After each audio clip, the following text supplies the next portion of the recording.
Je vais vous partager lors de cette conférence publique ce que je dis souvent aux médecins à partir d'études scientifiques.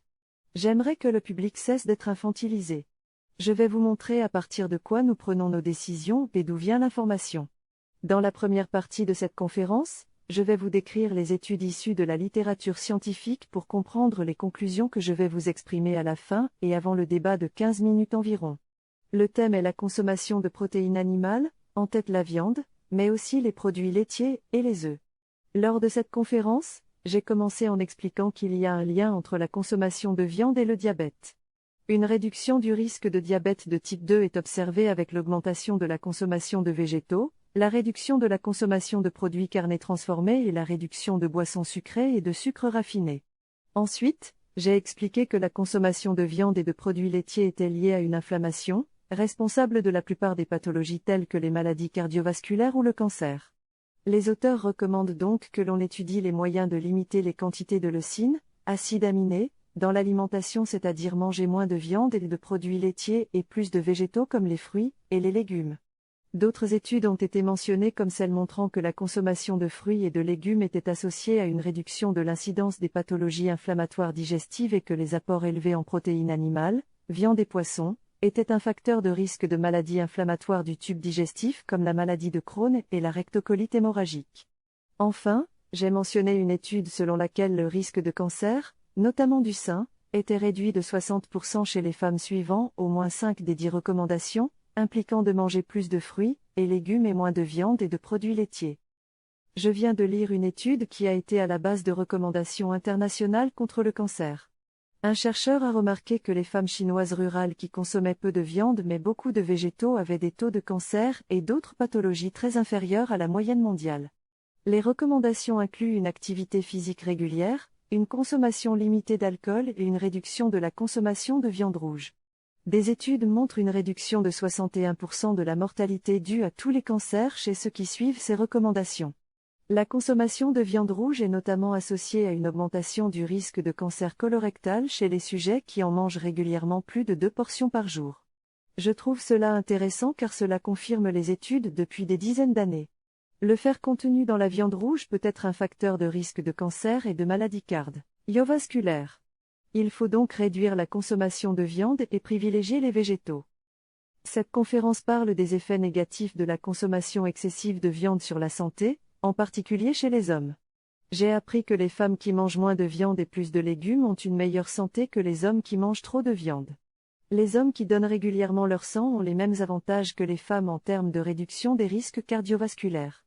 J'ai également appris que l'adjonction d'antioxydants dans la viande pour réduire ses impacts carcinogènes n'est pas totalement efficace, car il y a également d'autres facteurs dans la viande qui sont nocifs pour la santé, tels que les excès d'acide aminé ou la présence d'acide arachidonique. En général, les mangeurs de viande ont une flore intestinale déséquilibrée, ce qui peut contribuer à des problèmes de santé. La fumée de tabac contient également des toxiques très dangereux pour la santé. Au final, une alimentation plus riche en légumes et en fibres est recommandée pour avoir une meilleure santé. En étudiant différentes recherches sur les effets de la consommation de viande et de végétaux sur la santé, je découvre que manger davantage de végétaux et réduire sa consommation de viande permet de réduire les risques de cancer, de démence, d'obésité et de maladies inflammatoires.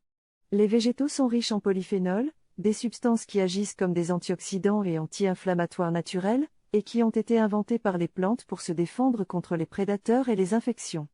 Les végétaux contiennent également des fibres, des minéraux et des vitamines essentielles à notre santé. Ainsi, je décide de privilégier les végétaux dans mon alimentation afin de préserver ma santé et celle de la planète. L'autophagie est la capacité de ma cellule à se débarrasser des protéines endommagées afin de ne pas entraver son fonctionnement. Avec l'âge, nos neurones accumulent davantage de ces protéines, tout comme les cellules du cœur. Les pathologies telles que la maladie d'Alzheimer ou de Parkinson sont liées à cette accumulation. Cependant, les polyphénols contenus dans les fruits et légumes stimulent l'autophagie, renforçant ainsi les mécanismes de défense anti-infectieux, anti-inflammatoires, antioxydants et de réparation de l'ADN. En conséquence, la consommation régulière de fruits et légumes réduit les risques de nombreuses pathologies, comme les maladies coronariennes, l'AVC, le cancer, l'asthme et la polyarthrite rhumatoïde. Il est important d'en manger régulièrement et en quantité suffisante, Sans oublier l'importance des fibres pour plus d'hydratation et pour éviter la constipation et l'inflammation digestive. En mangeant de la viande, on ingère beaucoup d'eau. Cependant, la viande contient également de grandes quantités d'acides aminés qui stimulent les pulsions. Ainsi, la sérotonine, un neurotransmetteur qui freine les pulsions, est perturbée. Cette hormone est importante pour être moins impulsif et moins attiré par les substances addictives. De plus, la viande contient peu de tryptophane, un acide aminé essentiel pour produire de la sérotonine. Les végétariens sont donc moins impulsifs et moins enclins aux addictions.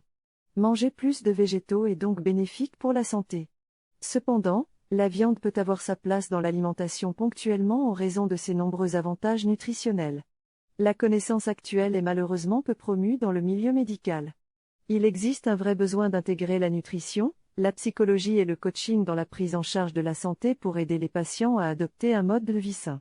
Les végétaux sont en général pauvres en sodium mais riches en potassium et magnésium, ce qui leur confère des effets anti-hypertenseurs. En résumé, il est important de manger plus de végétaux et moins de viande pour maintenir une bonne santé et équilibrer la flore intestinale. Les végétaux sont riches en micro-organismes positifs pour la flore et contiennent moins de toxiques et perturbateurs endocriniens que les viandes. De plus, une consommation excessive de protéines animales peut causer de nombreux problèmes de santé tels que le surpoids, le diabète et les maladies cardiovasculaires. Bien que le bien-être animal soit important, je privilégie avant tout l'aspect santé et nutrition dans mes choix alimentaires. En résumé, j'ai compris que la consommation de viande pose plusieurs problèmes. Premièrement, on n'a pas besoin de viande pour les protéines et la plupart des protéines animales ont des effets négatifs sur la santé, en particulier l'excès de leucine.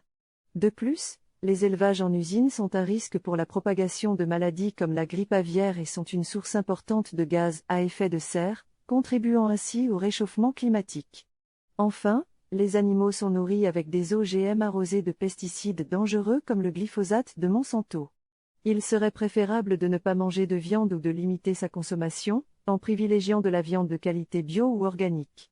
Les compléments alimentaires ne sont pas recommandés et il faut faire attention aux aliments qu'on consomme, car il y a souvent des traces de pesticides et de OGM cachés. D'après ce que j'ai compris, la surconsommation de viande est problématique pour l'environnement et la santé. Par exemple, pour produire 1 kg de bœuf, il faut 2500 litres d'eau en moyenne. Par ailleurs, l'air devient de plus en plus pollué et l'OMS a récemment publié un rapport montrant que 92% des gens respirent de l'air malsain. Il est donc important de faire pression sur le gouvernement pour garantir un air et une eau sains. En effet, l'eau du robinet contient du chlore et d'autres substances nocives comme des pesticides et des médicaments. En somme, il y a des priorités politiques à prendre en compte, notamment la santé, qui est la base de tout. C'est à nous de faire pression pour obtenir un programme minimal pour assainir l'air et l'eau.